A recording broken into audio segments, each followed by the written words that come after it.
I am excited for this episode.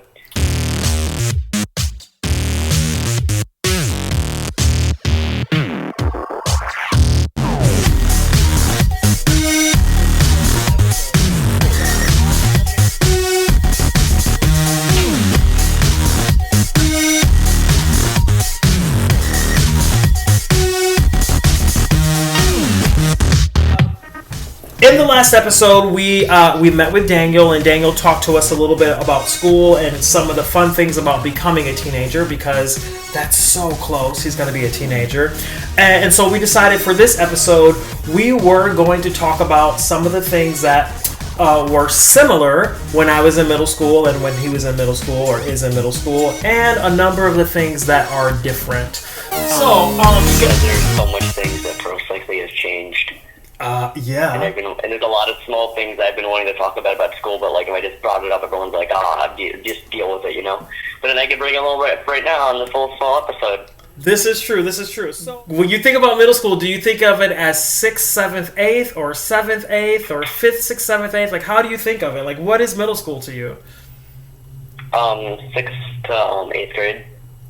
You left where you were in 5th grade and then went to a new school for 6th grade? Is that how that worked? Mm-hmm. I was 5th grade in a different school, and then I came to this school and I became 6th grader. Got it. Now, when I was in school, and the same school that your mother went to until I want to say 4th grade or 4th or 5th grade, kindergarten through 8th grade was in the exact same building. It was one building, kindergarten through 8th grade. One hallway was... That doesn't seem safe. Well, here's the thing. One hallway was like kindergarten, 1st, 2nd. And then 3rd and 4th was a separate hallway. And then 5th kind of had their own little piece of a hallway. And then 6th, 7th, and 8th was on a different hallway. So talk to me, Daniel. What do you want to know about school? Like, what are some things that you've thought about or some questions that you had? And I'll shut up and let you lead this conversation, this discussion. Okay, well, before I started two questions down here in this book that's actually empty because I don't prepare that much. Okay. All right. So, I think my first question is going to be, how's the school lunch? Because now it's the best school lunch we have is microwave pizza that still has ice on it sometimes. Oh, okay. So school lunch.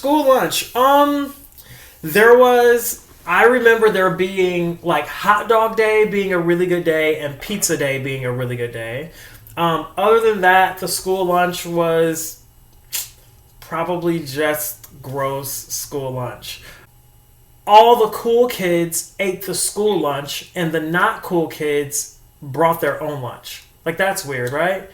Like, if you weren't cool, you brought your lunch, and if you were cool, you ate the school lunch.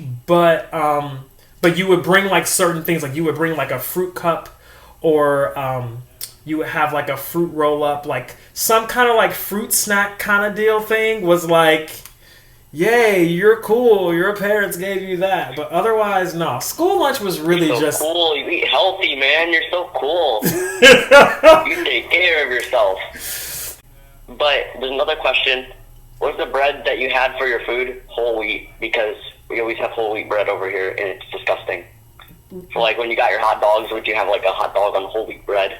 Absolutely not. I think either A, we just didn't know all the things that you all know now, or B, the quality of the ingredients we were using yesterday were just better. So you could literally have white bread and not have it cause all the problems that it's causing now. So, wait, you don't like wheat bread at all? Whole wheat? Oh, no. I do not like it. I don't really just go out tasting bread. Like, bread.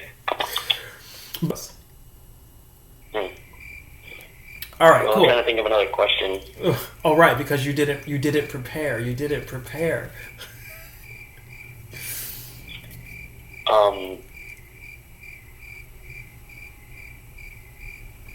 Teachers telling me to use the bathroom at lunch. Did that ever happen?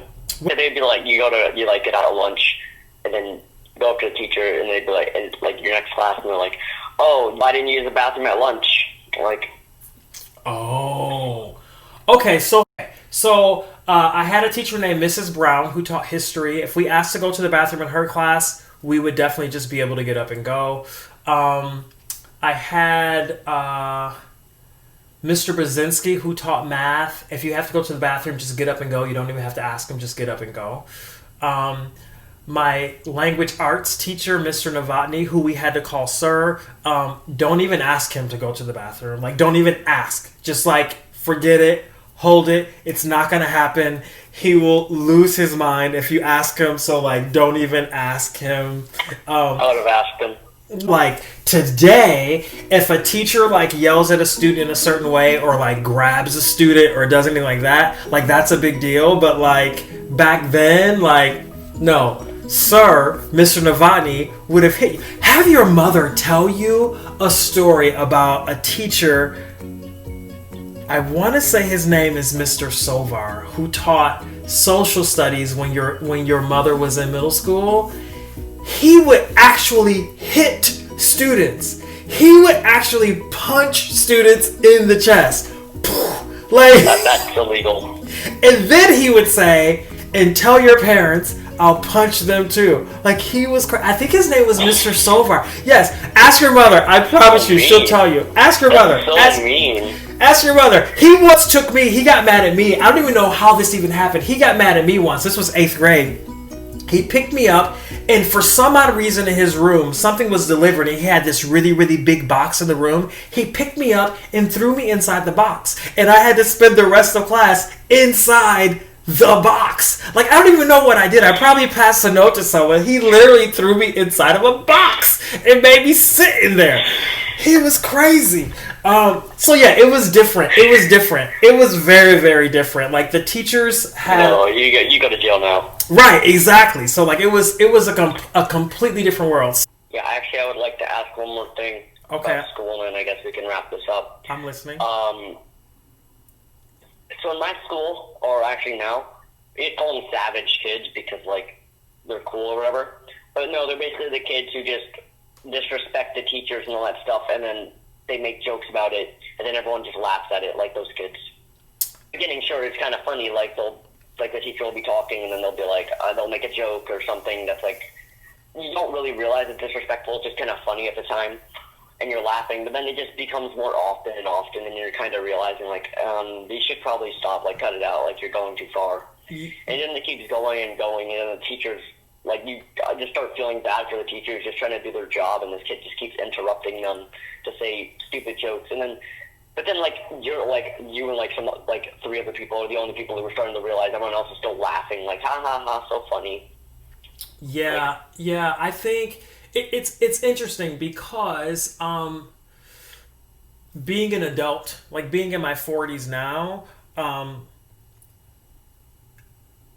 the way that I respond to that is so different than, you know, when I was a teenager. Like, when I was a teenager, you know, I found it to be very uncomfortable. You know, and it happened. Like, there were always those people that did that, and for some odd reason, we thought that they were funny and cool and all that kind of good stuff. But that kind of behavior actually even happens in adulthood, and it's just like, it's one of those things that, like, you know, I would just hope that one day they would figure out that the actions that they're doing are pretty inappropriate and rude and disrespectful, and that they would stop doing it. As you get older, I think it becomes easier to simply ask someone to not do that. Just be like, you know what? I get it. It's funny, but it's not really cool. I'm trying to learn. So can you, like, help, or can you cut it out or whatever?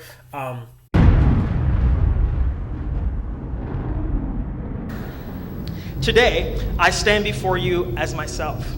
I'm not saying words by a wonderful writer, but I'm saying words from my heart.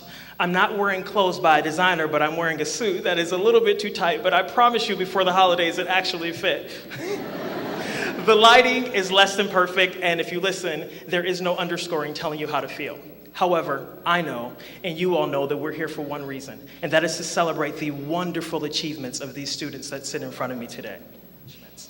In 1981, I stepped foot into this building for the very first time and started this same journey that you completed today. There were only a few minor differences. When I came here, we had no Wi-Fi, we had no internet, no cell phones, no iPads, iPods, Snapchat, Facebook, or Ariana Grande. That day in 1981, Mrs. Stir, my kindergarten teacher, said to me, "Don't be afraid." A year later, Mrs. Seppi told me to always be better than my best. I finally, by some miracle, made it to 5th grade. And Mrs. Frederickson told me to dream and dream big. That is still my motto today. Then those last years, every teacher and our principal, Mr. B, told me to always try. And this was my favorite. Mr. Pesavento, our gym teacher, told me to never give up. And I tell you what, I was a lazy kid. I didn't want to walk a block. So running a mile felt like child abuse to me. Now, I've had a lot of years between then and now, and I've had more failures than I care to admit in a public place. And there were many days that, like you, I thought life just isn't fair. But I remembered 5 little things. I remembered an eagle is not afraid. I remembered an eagle will always be better than their best. I remembered to dream and dream big. I remembered to really try and put in effort. And thanks to Mr. Pesavento, I remembered to not give up. Now, I also know, graduates, that applause feels so good to be on the receiving end of it. I do it 8 times a week, 6 days a week. I've done it over 5,000 times on Broadway, and it never gets old.